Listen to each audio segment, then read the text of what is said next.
Friends, आज हम सीखेंगे एक्सरसाइज 1.1। इसके कुछ बेहतरीन क्वेश्चंस करेंगे। चलिए शुरू करते हैं। क्वेश्चन 1 का फर्स्ट पार्ट है, use Euclid's division algorithm to find the HCF of following numbers. बोलता है कि यूक्लिड डिवीजन एल्गोरिथम का यूज़ करके हमें एचसीएफ निकालना है। ये इसका फर्स्ट पार्ट मैंने नोट कर दिया है, 135 एंड 225। तो चलिए इस क्वेश्चन को अब हम सॉल्व करते हैं। लास्ट क्लास में मैंने आपको अच्छे से समझाया था कि यूक्लिड्स डिवीजन लेमा अगर हमें दो नंबर्स में लगाना हो तो हमेशा बड़ा वाला जो नंबर है उसे हम ए मान लेते हैं और छोटे वाले को हम बी मानते हैं और फिर उसमें हम यूक्लिड्स डिवीजन लेमा लगाते हैं। और वो क्या होता है lemma? A is equal to B Q plus R, where A, ये देखिए A and B belongs to natural number, और अभी जो लिखते हैं R which is less than B and greater than और इक्वल टू 0, ये सब कंडीशन है, मैंने आपको ऑलरेडी बताया हुआ है। अब हम इसमें वैल्यूज़ पुट करते हैं। देखिए ए क्या है 225, तो मैंने यहाँ लिख दिया 225 इज़ इक्वल टू बी कितना है दोस्तों 135, तो मैंने यहाँ लिखा 135। अब पता ना आपको क्या करना है, डिवाइड करना है।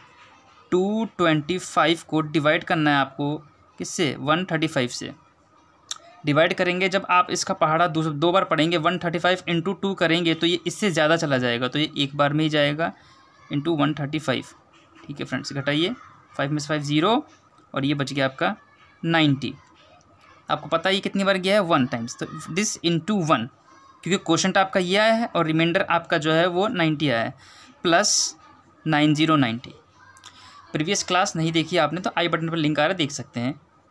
और अब क्या करेंगे, मैंने आपको बताया था जब तक रिमाइंडर ये चीज़ 0 नहीं हो जाती तब तक हम आगे सॉल्व करते रहते हैं। तो इस हिसाब से अब हमारा फाइनली क्या बनेगा आपको पता है। अब अगले स्टेप में हमारा जो है ये बी जो है वो ए बन जाता है इधर, और आर हमारा क्या बन जाता है? बी बन जाता है। तो अब हमने इसको यहाँ लिख दिया 135 इज़ इक्वल टू, अब ये हमारा बी हो गया 90 इंटू कितना, ये भी एक ही बार में जाएगा 90 इंटू 1 प्लस, और रिमाइंडर बच गया हमारा 45। ये मैंने ओरली सॉल्व कर दिया, आप यहाँ पे सॉल्व कर लेना इसके अकॉर्डिंग। ठीक है फ्रेंड्स, ये करने के बाद अब देखिए, अब फिर से वही चीज़ मैं बार बार एरो लगा के समझा रहा हूँ, ये इधर और ये इधर चला गया। तो सो अब ये हो गया हमारा 90 इज़ इक्वल टू 45 इंटू कितना, 45 2 जा 90 होता है, तो ये पूरा पूरा कैंसिल आउट हो गया, रिमाइंडर आ गया हमारा 0। मैंने आपको क्या बताया था, रिमाइंडर हमारा आ गया 0। तो ये आंसर यहाँ पर, ये स्टेप यहीं पर ही खत्म हो गया है। तो अब इस केस में हमारा जो है आंसर क्या आएगा, एचसीएफ क्या आएगा? तो मैंने हमेशा बताया था रिमाइंडर 0 आने पे बी की जो वैल्यू होती है ये हमारा एचसीएफ होता है। सो एचसीएफ इज़ इक्वल टू 45, किसका? 135 एंड 225। ये क्वेश्चन आपको बहुत अच्छे से सॉल्व हो गया है। मैं एक बार दोबारा बता देता हूँ। ये देखिए हमने यहाँ पे वैल्यू पुट कर दी, हमने ये इतना सॉल्व कर दिया। अब हमेशा जो बी की वैल्यू है वो अगले स्टेप में ए बन जाती है और आर हमारा बी बन जाता है। ये ए ये बी, फिर इसे वैसे ही सॉल्व किया, इसके बाद फिर ये बन गया ए बी, ए बन गया और आर हमारा बी बन गया, और ये यहाँ पे कैंसिल आउट हो गया, आर 0 बच गया। और जब स्टेप में आर 0 आता है तो जो बी की वैल्यू होती है ये बी है, क्यों नहीं, बी देखेंगे हम 45, यही हमारा इन दोनों का एचसीएफ होता है। आई होप आप लोगों को ये क्वेश्चन बहुत अच्छे से समझ आया है। इसके बाकी 2 पार्ट्स हैं बिल्कुल ही ऐसे सॉल्व होंगे, कैलकुलेशन करनी है आपको, आप अच्छे से सॉल्व करने के मैं समझता हूँ। तो बढ़ते हैं अगले क्वेश्चन नंबर 2 की ओर। ये देखिए फ्रेंड्स, सेकंड क्वेश्चन बोलता है, show that any positive odd integer, कोई भी पॉजिटिव ऑड इंटीजर जो है वो इस फॉर्म में होगा, या तो 6q+1 में, या 6q+3, या 6q+5 में, जहाँ q कोई भी इंटीजर हो सकता है। अब हम इससे चलिए सॉल्व करते हैं, यूक्लिड डिवीजन लेमा लगाते हैं। तो क्या होता है Euclid division lemma? A is equal to B Q plus R. तो इसी के according A is equal to, ये देखिए तीनों केस में 6 6 6 बी क्यू प्लस आर की फॉर्म दे रखी है, यानी यहाँ पे बी जो है वो 6 है, तो बी की जगह मैंने रख दिया 6q प्लस आर, मतलब ये हमारी जनरल फॉर्म हो गई। ठीक है, अब आपको पता है बी हमारा 6 है, यहाँ पे बी हमारा 6 है, तो आर की वैल्यू कितनी होगी? लेस देन 6 होगी और 0 से बराबर या बड़ी होगी। तो मतलब आर के 6 केस बनेंगे। 0 यहाँ पे लिख देता हूँ, क्या क्या हो सकता है आर हमारा हो सकता है 0 1 2 3 4 एंड 5, 6 नहीं हो सकता, यह आपको ध्यान रखना है। तो हमारे ये 6 केसेस बनेंगे। अब हम क्या करेंगे, 1 बाई 1 सब केसेस को देखेंगे। अगर आर हमारा 0 है, लेट मैंने यहाँ पे लिख दिया let R is equal to 0, तो इस केस में क्या हो जाएगा, a is equal to 6q, ठीक है, a is equal to 6q। क्या ये ऑड इंटीजर है? नहीं है। अब आप पूछेंगे क्यों?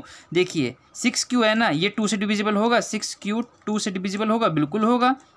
6q को हम क्या लिख सकते हैं? 2 इंटू 3q अपॉन 2, 6 को ऐसे लिख सकते हैं, और ये 2 से डिविजिबल हो गया। जो भी चीज़ 2 से डिविजिबल होती है वो इवन होती है, तो इस केस में ये ऑड नहीं है, ठीक है। अगर इस केस में ए ऑड नहीं है तो अगर r बराबर 0 है, r अगर 2 हो गया फिर भी नहीं होगा।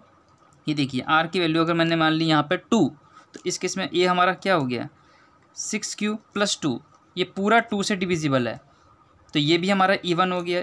तो इसका मतलब r इज इक्वल टू 0 पे नहीं होगा ऑड, 2 पे ऑड नहीं होगा और 4 पे ऑड नहीं होगा, मतलब 1, 3 और 5 पे ही ऑड होगा। और अगर हमने ये रख दिया तो 6q प्लस 1 ऑड होगा, 6q प्लस 3 ऑड होगा और 6q प्लस 5 ऑड होगा। और यही तो ये चीज़ें शो करनी थी, तो लो आपने सॉल्व कर दिया, शो कर दिया, ओरली इसको सॉल्व कर दिया, कोई दिक्कत की बात नहीं थी। ये बहुत अच्छा इजी क्वेश्चन था। अब बढ़ते हैं अपने क्वेश्चन नंबर 3 की ओर।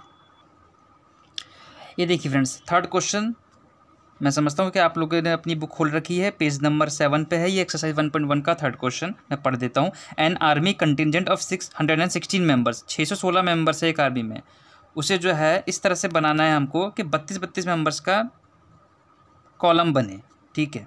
तो इस तरीके से करने के लिए मैक्सिमम नंबर ऑफ कॉलम्स कितने बन पाएंगे?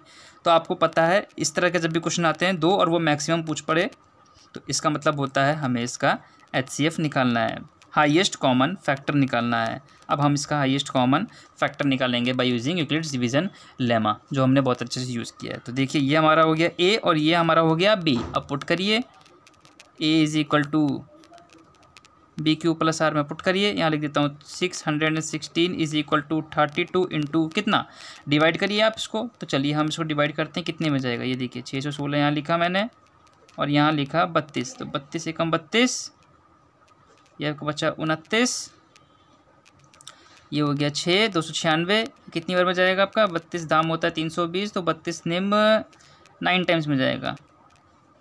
32 निम 9 दूनी 18 की 8, 8 से लगा 1, 9 तो 27 और 1 28, ये देखिए ये कैंसिल चला गया, 6 2 8, ये बच गया आपका। ये मैंने इसको सॉल्व कर दिया। तो इस हिसाब से 32 इंटू 19 टाइम्स गया है ये, 32 इंटू 19 प्लस रिमाइंडर है आपका 8। अब मैं बता देता हूँ अगले स्टेप में, मैंने बताया है ये हमारा ए बन जाएगा और ये हमारा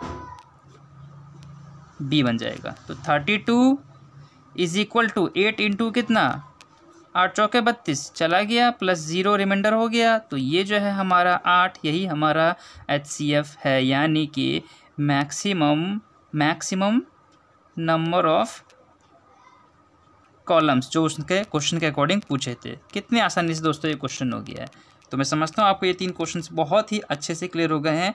आज के लिए 3 क्वेश्चंस काफ़ी थे और आपको बहुत अच्छे से क्लियर हुए हैं। अगर आपको कुछ भी समझ नहीं आया तो कमेंट करके मुझे लिख के बताइए, मैं उसके ऊपर भी वीडियो बना दूंगा किसी और क्वेश्चंस के ऊपर या किसी और एक्सरसाइज पे ऊपर, अगर आपको चाहिए तो। आज की वीडियो में इतना ही, अगली वीडियो में हम उसके नेक्स्ट 2 क्वेश्चन करेंगे, नए कंसेप्ट सीखेंगे। आज के लिए इतना ही। वीडियो देखने के लिए थैंक यू। लाइक कर दीजिए, शेयर कर दीजिए और मेरे चैनल को भी प्लीज़ सब्सक्राइब कर दीजिए और बेल आइकन को भी दबाना ना भूलें। Thank you so much for watching. Take care and good bye.